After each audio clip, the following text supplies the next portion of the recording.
right? So she explores the concept of this romantic myth that where women were taught from a very young age that the romantic partner will be an ultimate source of fulfillment, protection, and salvation from loneliness, right? And I think this misconception of creating this romantic love makes us think that that's the idea of finally finding true happiness and validation within yourself. So once again, even knowing that, the fear was still here. You still have to practice whatever you learn. So I had to have a conversation. I had to have a conversation with this fear. But it was there even to the day of my birthday, which was 10th of August. And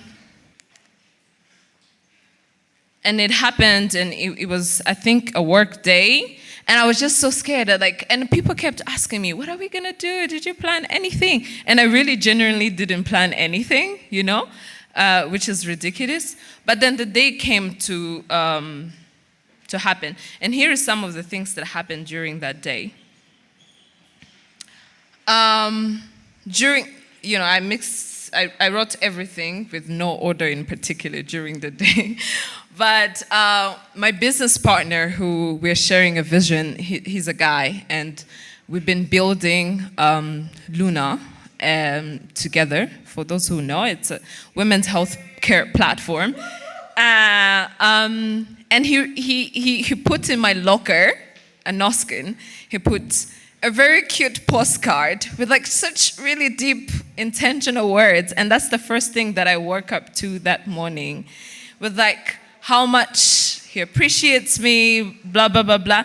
And I just opening the locker, and there was a cleaner at the back, and I was just crying. And she was like, are you okay? Blah, blah, blah, blah. It looked weird. It was a very weird moment, and I didn't feel like explaining. But throughout the day, I also, later that night, I went to chill to one of my really good friends, and we watched a movie. We drank wine, and we had these blankets on the couch. He rearranged the couch, and we were watching this movie and really gossiping, really deep gossip about all of our friends, And that was very beautiful, And this girl who we just recently started working together, she bought me, this belt that I'm wearing, but also suggested that we go hang out and now, which is very weird because then I met my ex there and I was like, what are you doing here? But then a lot of girls kept coming, a lot of my friends, and it was just really intentional sister love, and we laughed, we drank, we did all of these things. So many things happened even afterwards. I had cute picnic at the Sunday park. I had one of my friends sending me money. That thing really, really actually works. Momo message, one of the best feelings you will ever have. Guys, take notes.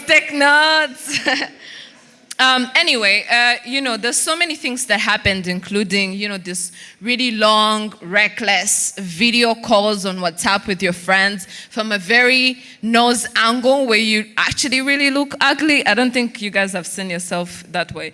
But, that roll calls, and you have no self-awareness of how that looks like. So I asked myself, after the whole entire experience in the middle, and I want you to help me answer this question if I'm wrong.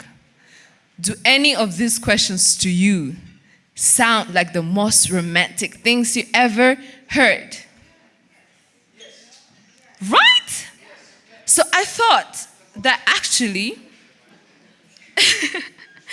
that the ideas of burning bridges tonight for me is that we actually have to burn the bridge that puts all of this power of romance and love into the current Bell Hooks defines as a romantic myth.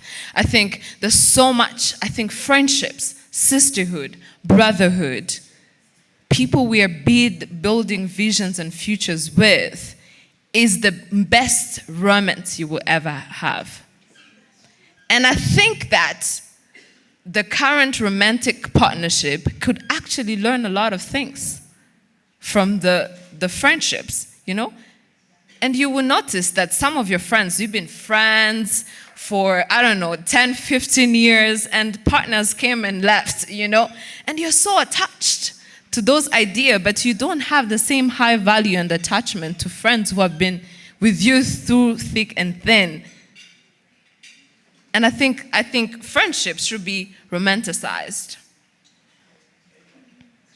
So this fixation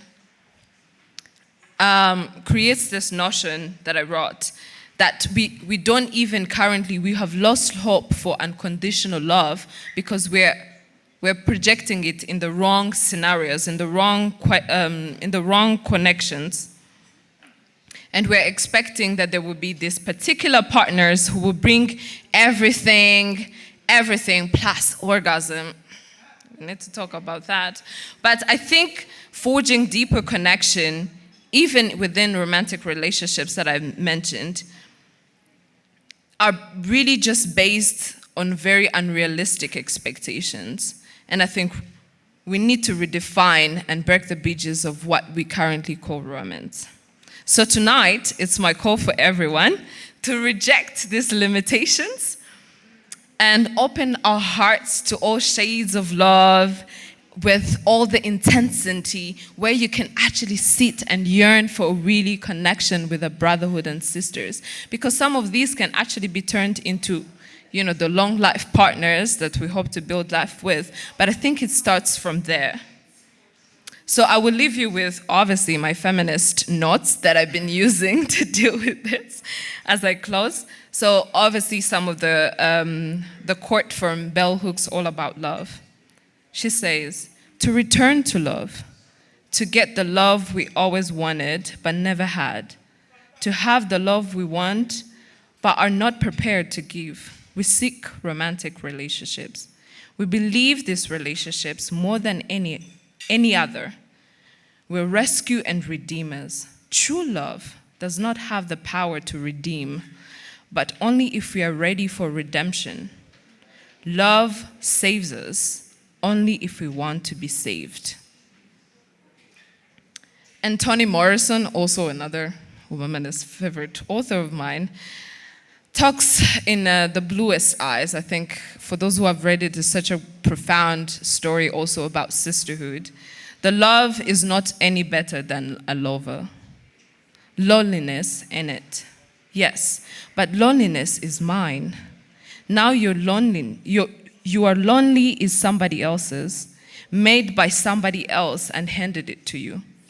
And that's something, a second-hand lonely. And as a woman, I believe this is particularly, something, because there's so many cultural, religious beliefs that kind of try to force this idea. So I've been reading consistently a poem by Ntozange Shange, such a powerful author. But I think it's called Somebody Almost Walked Out of With All of My Stuff. And a small part of it basically really, depicts very much for me how giving that power, you can easily lose yourself in that space. So a part that really, really touches me is somebody almost ran off with all of my stuff. And I was standing there looking at myself the whole time, and it wasn't a spirit that took my stuff. It was a man whose ego walked around like rodent's shadow. It was a man faster in my innocence. It was a lover I made too much room for. Almost run off with all of my stuff, and I didn't know I would give it all up so quickly. The one running in with it that the one running with it, I don't know, he got it. And I'm shouting that this is mine, this is mine. And he doesn't know that he's got it. So my stuff is the anonymous ripped off a treasure of the ear. And did you know that somebody ripped off, and did you know that somebody almost ran with me in a plastic bag under their arm, me dangling on the string of a personal carelessness. I'm stirred with mad in the city rain, and I didn't get a chance to even take a douche. Thank you.